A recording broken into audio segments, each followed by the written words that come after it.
Hello friends, आज की इस वीडियो में हम पढ़ने वाले हैं फार्मासिस्ट एग्ज़ाम के लिए कुछ इम्पॉर्टेंट एमसीक्यूज़ जो आपके फार्मास्यूटिक्स सब्जेक्ट से होने वाले हैं। तो चलिए देखते हैं। पहला क्वेश्चन है, which method is used for heat sensitive drug in sterilisation. मतलब हीट सेंसिटिव ड्रग्स के स्टेरिलाइजेशन के लिए हम कौन सा मेथड यूज़ करते हैं, मतलब कौन सा स्टेरिलाइजेशन मेथड यूज़ करेंगे हीट सेंसिटिव ड्रग्स के लिए। तो ऑप्शन दे रखा है, dry heat sterilisation, autoclaving, gaseous sterilisation and last है इंसिनरेशन। तो ड्राई हीट स्टेरिलाइजेशन से डायरेक्ट पता चल रहा है कि यहाँ पे डायरेक्ट हीट अप्लाई होता है, ठीक है। सेकेंड है ऑटोक्लेविंग, ऑटोक्लेविंग में भी हीट यूज़ होता है। गैसियस स्टेरिलाइजेशन, तो जी हाँ, आपका सही आंसर यही होगा, गैसियस स्टेरिलाइजेशन। इसमें हम गैस का यूज़ करते हैं और जो गैस होती है उससे कहते हैं इथाइलिन ऑक्साइड, ठीक है। और लास्ट है इंसिनरेशन, ये एक वेस्ट डिस्पोजल मेथड है, वेस्ट डिस्पोजल मेथड।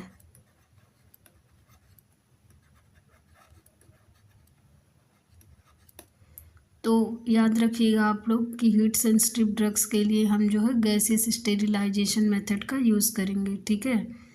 चलिए अगला क्वेश्चन देखते हैं। दूसरा क्वेश्चन है, which dosage form bypass first pass metabolism.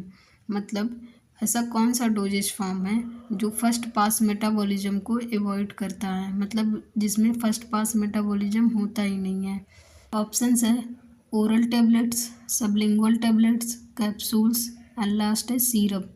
तो आप लोग इसमें से बताइए कि कौन सा ऐसा डोजेज फॉर्म है जो फर्स्ट पास मेटाबॉलिज्म को अवॉइड करता है। तो ओरल टैबलेट्स जो होता है, इसको जब हम ओरली लेते हैं तो ये हमारे इंटेस्टाइन से इसका एब्जॉर्प्शन हो जाता है। सबलिंगुअल टैबलेट्स जो हम अपने टंग के नीचे रखते हैं और ये डायरेक्ट हमारे ब्लड में जाता है। तो हमारा सही आंसर यही होगा, सबलिंगुअल टैबलेट, जिसका फर्स्ट पास मेटाबॉलिज्म नहीं होता है और डायरेक्ट हमारे ब्लड स्ट्रीम में ये पहुंच जाता है। जैसे इसका एग्जांपल है नाइट्रोग्लिसरीन, ठीक है। तो ये हम एंजाइना में लेते हैं।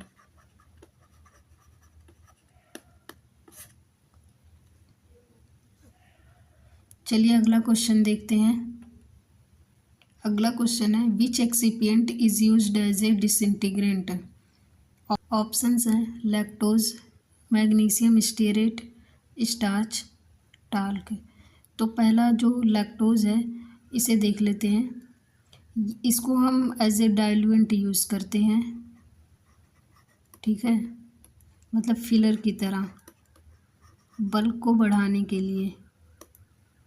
और सेकंड जो मैग्नीशियम स्टीरेट है, इसे हम एज ए लुब्रिकेंट यूज़ करते हैं। स्टार्च, स्टार्च आपका सही आंसर होने वाला है क्योंकि इसे हम डिसइंटीग्रेंट की तरह यूज करते हैं। लास्ट है टॉल्क, इसे हम एज ए ग्लाइडेंट यूज़ करते हैं टैबलेट के फॉर्मुलेशन में। ये हमारे ग्रैन्यूल्स जो होते हैं उसकी फ्लो प्रॉपर्टी को बढ़ा देता है।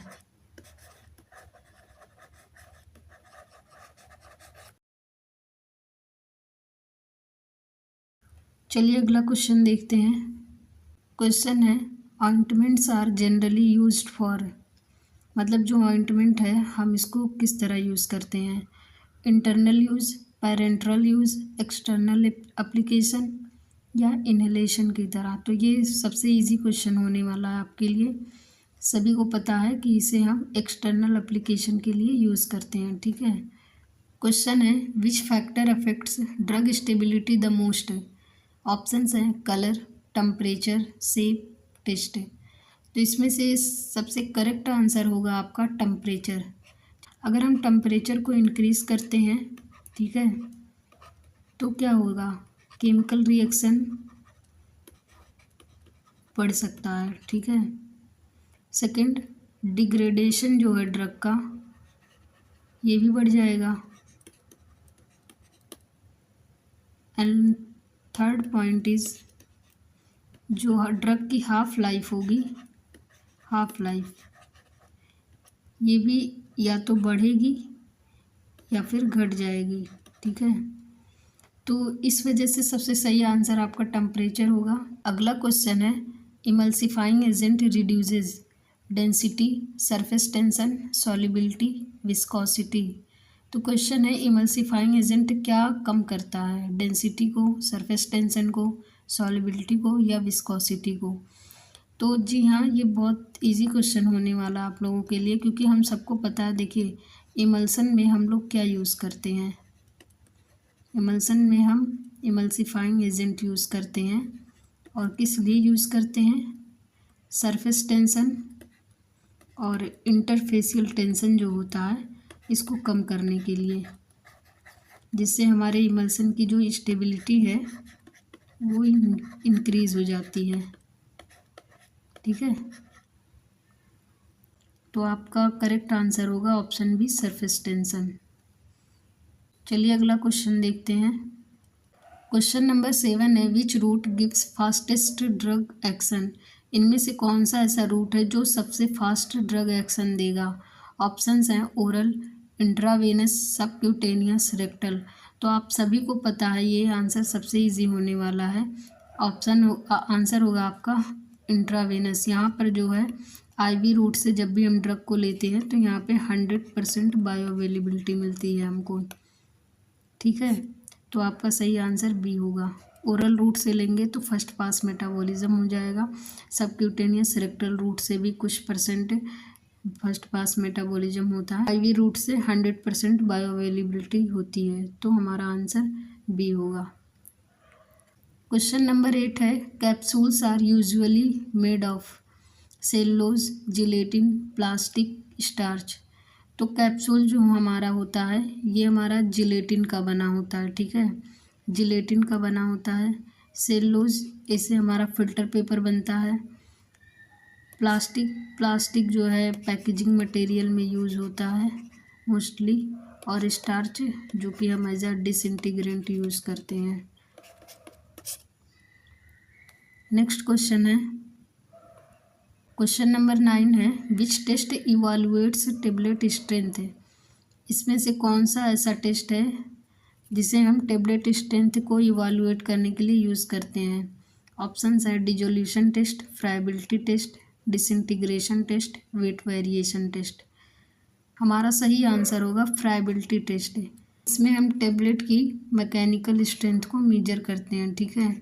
जो टैबलेट होता है उसकी मैकेनिकल स्ट्रेंथ को मेज़र किया जाता है, मैकेनिकल स्ट्रेंथ है।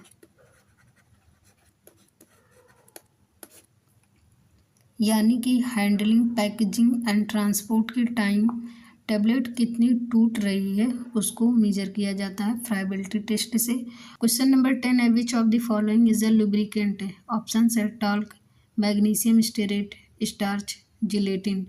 तो टाल्क अभी हम लोगों ने डिस्कस किया है कि ये एज ए ग्लाइडेंट यूज होता है।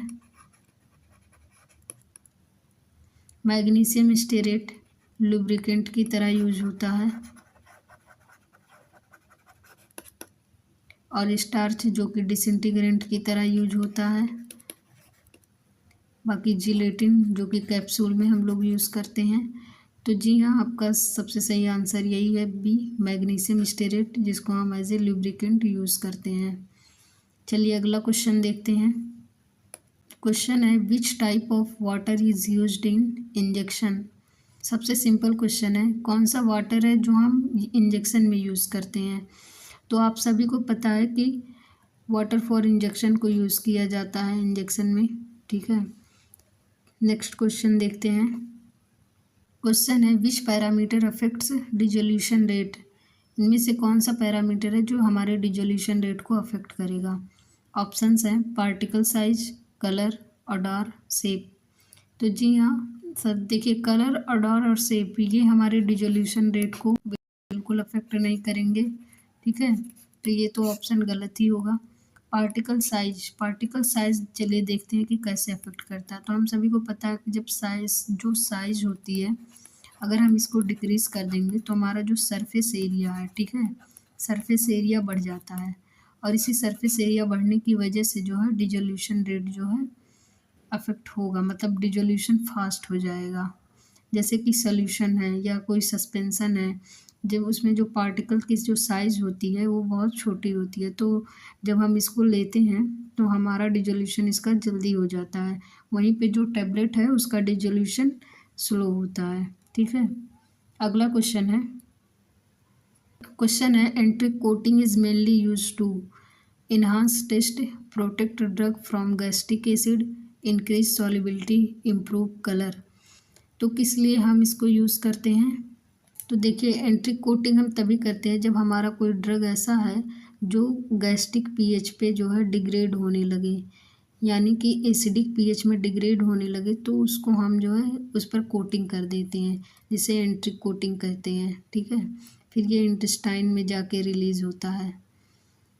तो इसीलिए हमारा ऑप्शन बी होगा, protect drug from gastric acid. अब अगला क्वेश्चन चलिए देखते हैं। Which sterilization method uses steam under pressure? कौन सा स्टेरिलाइजेशन मेथड है जिसमें स्टीम यूज़ किया जाता है? Dry heat? जी नहीं, ये ऑप्शन गलत होगा क्योंकि यहाँ पे कोई स्टीम यूज नहीं होता है। फिल्ट्रेशन? ये मैकेनिकल मेथड है, इसमें भी स्टीम यूज़ नहीं होता है। ऑटोक्लेविंग? जी हाँ, इसमें यूज़ होता है स्टीम। रेडिएशन में जो है रेज यूज़ होती हैं, यूवी रेज वगैरह, तो ये भी ऑप्शन गलत होगा। हमारा ऑप्शन है सही ऑटोक्लेविंग, जिसे हम मॉइस्ट हीट स्टेरिलाइजेशन मेथड भी कहते हैं, ठीक है। तो चलिए अगला क्वेश्चन अब देखते हैं। लास्ट क्वेश्चन है, the main purpose of a buffer in pharmaceutical formulation is to. Options है increase viscosity, maintain pH, enhance colour, reduce volume. तो हमारे बफर का काम क्या होता है? ये पीएच को मेंटेन करता है, जो पीएच रहता है बस उसी पे वो कांस्टेंट उसको बनाए रखता है। मतलब कि हमारा जो बफर है ये पीएच को रजिस्ट करता है, पीएच चेंज को रजिस्ट करता है।